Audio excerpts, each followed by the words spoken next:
Liberation Route Europe started as a project in 2007. At the time, I was working as the managing director of the regional tourist board of the region Arnhem-Nijmegen.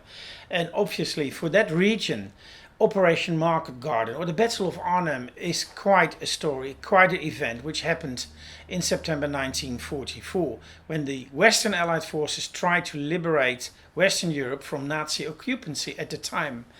So I was ever so lucky to meet the management of the Airborne Museum in Oosterbeek, and they had this trainee who wrote this project plan, which was called Liberation Route originally, a sort of a script, a plan. How should I call it? I mean, it described all the museums in Western Europe, all the cemeteries, events which took place, all the sites of interest, sites of remembrance, but they were not interconnected.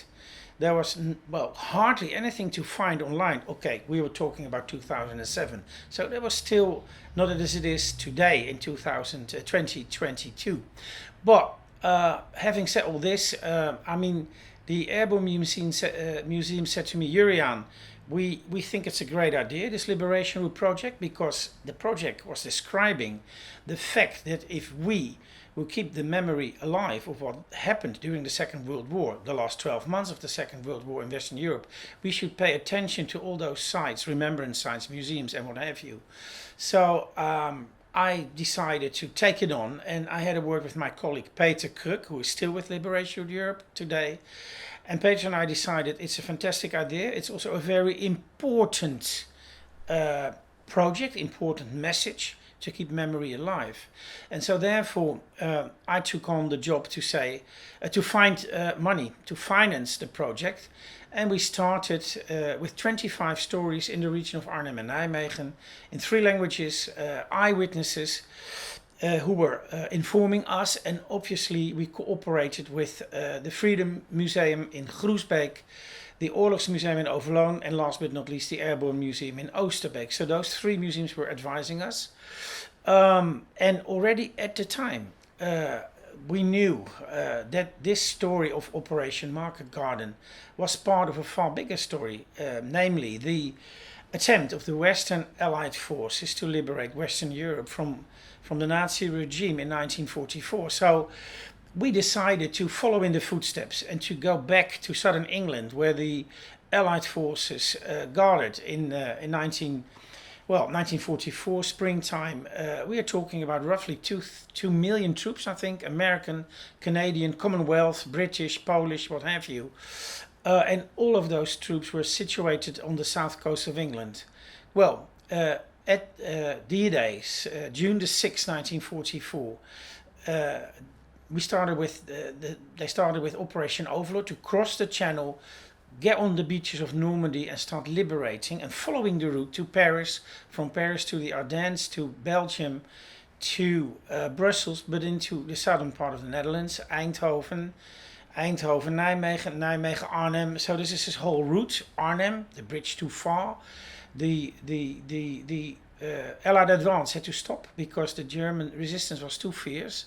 Anyway, they regrouped, and then in February 1945, Operation Veritable, das Rhineland offensive, the Allied forces went to Berlin.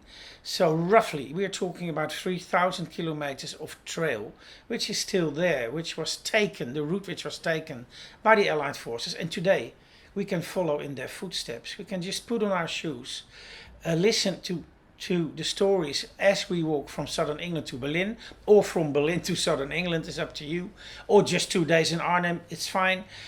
But it's important to get to know the information, to get to know the stories, and to visit the sites as you go along the route.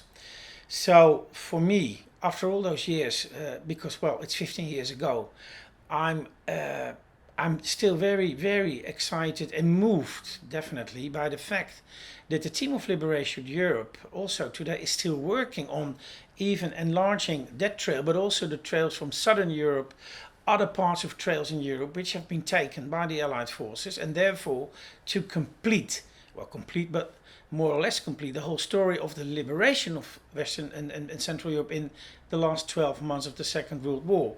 So this is a big achievement, I would say. And I think for a lot of people, first of all, people love to walk. People are very, very interested in stories about what happened 80 years ago nearly.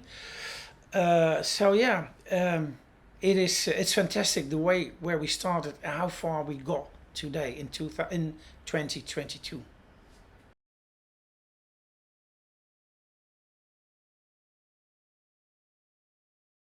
So talking about present day 2022, I was quite taken by surprise when I received a letter which was written by the present chairman of the board of the LRE Foundation, Mr. Ed Kronenberg. And the letter was handed over to me by the managing director, Remy Pro. And it was a very nice letter because in this letter, the LRE Foundation, the board of the LRE Foundation, appointed me as Honorary Chairman. Whoa, this is quite something special, to be honest. I've been a volunteer for the LRE Foundation. I've been a program manager for the LRE Foundation. I've been a chairman for the LRE Foundation. I've been deputy director for the LRE Foundation and now honorary chairman. There are no more titles left, I think, in the organization, but I can assure you that for me this is very special, and I was quite moved, quite impressed by this decision, because for me, Liberation Europe remembers the LRE Foundation is still my love baby.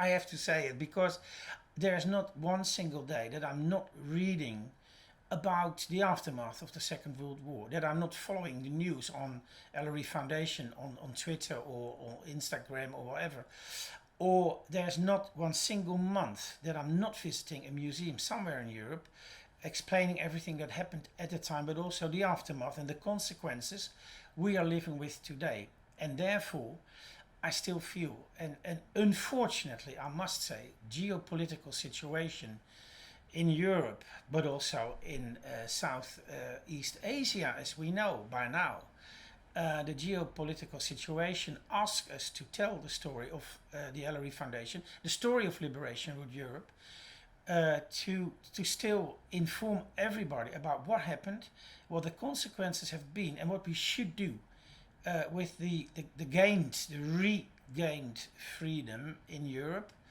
and realize what happened at the time in 1939 when the Second World War broke out in Europe, how many women and men lost their freedom, and what have they been doing, they've been so courageous to fight back and to re-establish freedom in Europe. So this is the most precious good we have. There's nothing else. Yeah, your health and your freedom. So having been appointed as an honorary chairman, I will continue to spread the word and to offer my services to the LRE Foundation as always, all over Europe. To me it's even more important than it's ever been in the last 15 years. So I'm very happy, I'm very proud of the organization and of my colleagues over there, which are doing a great job. But I'm also looking forward together to continue the important work this organization, the LRE Foundation, has been undertaken since 2007.